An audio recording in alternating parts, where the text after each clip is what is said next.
Abal kurçudu Venezuela menen AQSh içeri tuğ çoqusuna jetti. Dengizde çыңалу жаңы деңгээлге чыкты. Ол вакытта Трамп Венесуэладагы нефти AQShныкы деп күтүүсүз билдирүү жасады.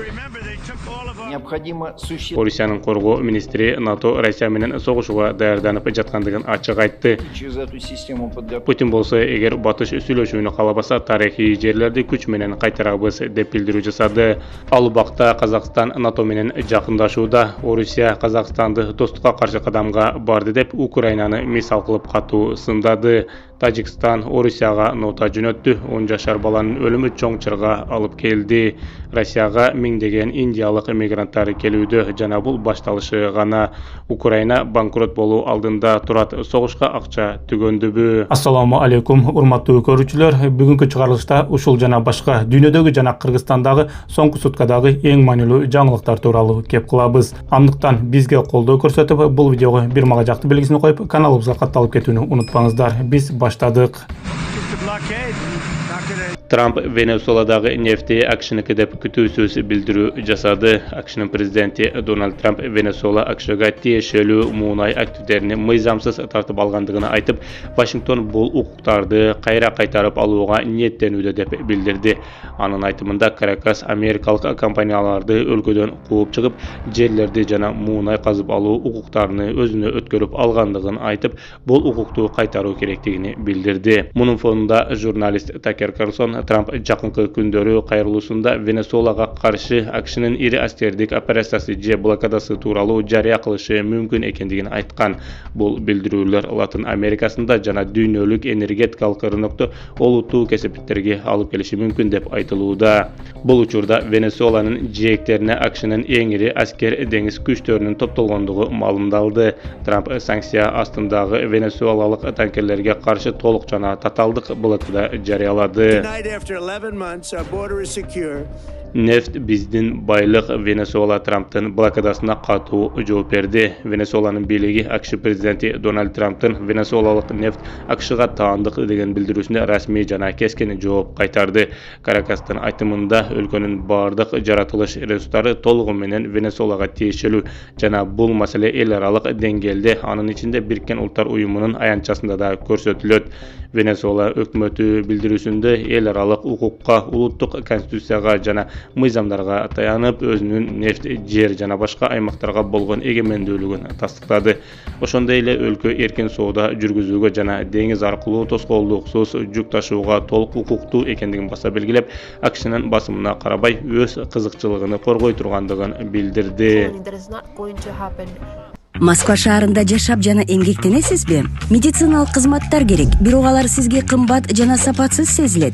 Умбем клиникалар тармагы сиздерге өз кызматтарын сунуштайт. Бүгүнкү күндүн талабына жооп берген заманбап жабдыктар менен кесипкөй дарыгерлер сиздерди күтөт. Бизде сиз стоматолог, тиш дарылоонун бардык түрлөрү, уролог, невролог, лор, терапевт, хирург, окулист, педиатр, УЗИ жана башка дарыгерлердин кеңешин алып дарылануу мүмкүнчүлүгү бар. Умбем клиникалар тармагы бул жогорку сапаттагы медициналык жабдыктар менен камсыз болгон профессионал дарыгерлер.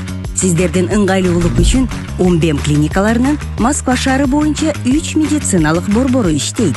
Өзүңүзгө ыңгайлуу даректи тандап медициналык кызмат алсаңыз болот. Ушул ай ичи бизге келип төмөндөгү кызматтарга арзандатуу менен медициналык кызмат алыңыздар. Ден соолугуңузга кам көрүүнү эртеңкиге калтырбаңыз. Умбем клиник Москва. Необходимо существенно расширить систему обучения личного состава войск. Орусиянын коргоо министри Белоусов НАТО Россия менен согушка даярданып жатат деп билдирүү жасады. Россиянын коргоо министри Андрей Белоусов НАТО жана Европа өлкөлөрүнүн саясаты Россия менен түз аскердик кагылышууга алып келиши мүмкүн экендигин билдирди. Анын айтымында азыркы аракеттер 2026-жылы согуштук аракеттердин улануусуна реалдуу шарт түзүүдө. Белоусов негизги милдет катары чабуулдун azırkı tempini saqtap kalууну жана аны күчөтүүнү атады. Ошондой эле ал дрондор жана учкучсуз системалар менен иштей турган 35 жашка чейинки жаштарды активдүү тартуу зарылдыгын белгиледи. Министрдин айтымында азыркы геосаясий кырдаал курч бойдон калууда жана армия жаңы чакырыктарга толук даяр болушу керек.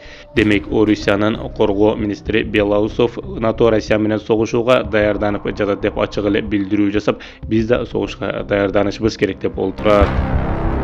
Они не устояли, оказались бессильными. Putin батыш сүйлөшүүдөн баш тартса, тарыхый жерлерди күч менен кайтарабыз деп катуу билдирүү жасады.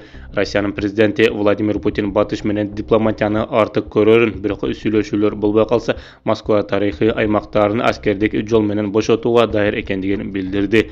Бул тууралуу ал коргоо министрлигинин кеңейтилген коллекциясында сүйлөп жатып айтты. Ошондой эле Путин Орешник комплекси жыл аягына чейин толук кандуу согуштук мөөнөткө коюлаарын маалымдады. Жыйында президент атайын аскердик согуштун максаттары сөзсүз аткарыларын, орус аскерлери фронтто ишенимдүү алдыга жылып жаткандыгын жана быйыл 300дөн ашуун калктуу пункт бошотулгандыгын белгиледи. Анын айтымында Киевдин артында ири эл аралык колдоо турат, акча, курал жана жалданма жоокерлер берилүүдө.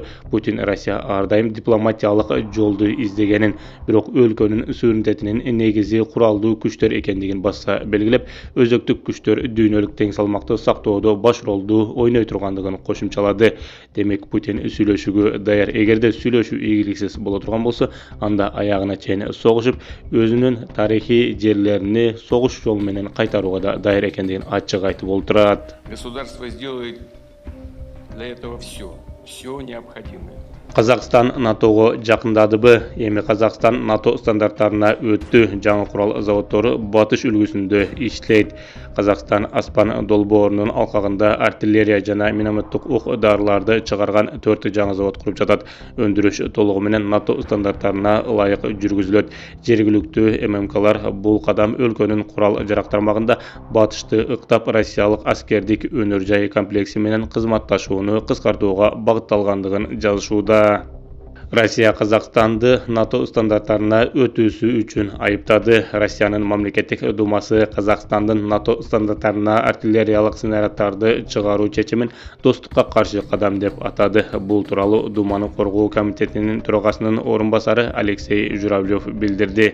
Анын айтымында Казакстан акыркы жылдары орус тилинен жана кириллицадан баш тартып, Украинага тилектештик билдирип, эми болсо НАТО стандарттарына өтүү аркылуу келечекте россиялык курал-жарактан толук баш тартууга даярданып жатат. Журавлев НАТО Казакстанга өзгөчө кызыгууну көрсөтүп жаткандыгын айтып, өлкө Россия менен чектелишкендиктен русофобиялык тарапка айланып кетиши мүмкүн деген доомат койду. Ал Украина мисалын эске салды. Россияда жумушчу күч жетишпегендиктен Москвага Индиядан алгачкы 10.000 эмгек мигранттары келди жана алардын учурда турган видеолору тарап кетти. Алар документтерин бүтүрүү үчүн атайын программа менен чакырылган. Эксперттердин айтымында Россия мындай адистерди чектөөсүз кабыл алууга даяр. Негизги максат экономиканын бош калган орундарын толтуруу. Азыркы учурда Россияда кадр кризиси курч, мигранттардын, жумушчулардын саны жетишпей жатат. Кайра иштетүүчү тармагына эле 800 миңге жакын жумушчу керек. Ал эми соода жана кызмат көрсөтүү тармагында тартыштык 1.500.000 адамга чейин жетет. Индиялыктарды тартуу өкмөттөр аралык келишимдин негизинде жүргүзүлүүдө. Катуу квота, виза жана текшерүү менен жүргүзүлүп жатат. 2025 жылга индиялык жарандар үчүн 71 миңдей уруксат берилген. Бирок коомдо орус элинде наразычылыктар күчөп, индиялык мигранттарга наразы болуп жатат жана эксперттерде күмөн саноолор жаралып, эгерде индиялык мигранттар келсе, алар Орусиянын климатына чыдай алабы, же болбосо тил тоскоолдугу кандай болот, маданий айырмачылыктары кандай болот деп эксперттердин узак мөөнөтү натыйжасына таасир этеби деген суроо ачык бойдон калууда. Бирок ошого карабастан Орусиянын бийлиги Индиядан миллиондогон мигранттарды алып келүүгө аракеттенип жатышат. Тажикстандын тышкы иштер министри Одинцовдогу мектеп окуучусунун өлүмү боюнча Орусияга НАТО берип, андан кийин Орусиянын элчисин чакырды. Tacikistandın Tышкы иштер министрлиги Одинцовдогу 4-класстын окуучусу тажик жараны каза болгондон кийин улут аралык кастык негизиндеги кол салууну кескин айыптады.